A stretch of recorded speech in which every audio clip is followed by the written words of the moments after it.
As barbecues were fired up for the traditional democracy sausage sizzle, Australians hit the polls in the country's federal election. The massive turnout at voting booths across the nation is nothing out of the ordinary. Here, casting your ballot is mandatory by law for Australia's 18 million registered voters, with fines of $20, around £10 for no-shows. I'm hoping that there's gonna be a change, but it will be a good change. 8.6 million people had already cast their vote before today, since early and postal voting began on April 22. At the last election in 2022, 90% of those eligible to vote took part, and it was Anthony Albanese who came out on top. Hi, how you going? I'm good, how are you? Thanks for your help. Of course. The Prime Minister is hoping to guide the Labor Party to a second three-year term. Oh, look, the democratic process is taking place. It's a great thing today, and it's great to be at my local polling booth here. Albanese proved a popular pick when he first took office, but has come under pressure over his handling of divisive topics such as housing and Indigenous affairs. What are you going to do about the price of housing, Albo? His opponent, Conservative Liberal Party leader Peter Dutton, is promising to get the country back on track after 3 years in opposition.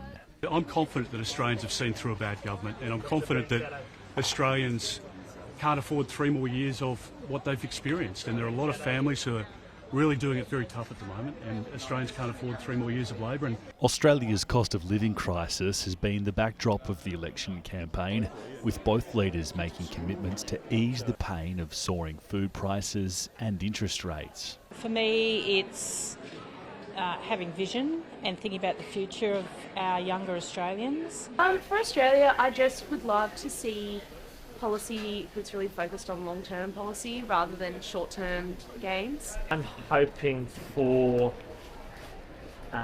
some sensible grown-up government. The influence of Donald Trump has also been a factor.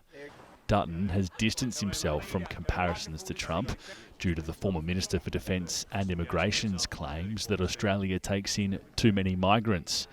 Political analysts believe those comparisons may have eaten away at any lead Dutton had over the incumbent Prime Minister, with opinion polls tipping Albanese to claim a narrow victory and become the first leader re-elected in more than 2 decades. If he does, negotiating with the US President for an exemption to trade barriers will be one of his first tasks, having already criticised Trump's tariffs as not the act of a friend.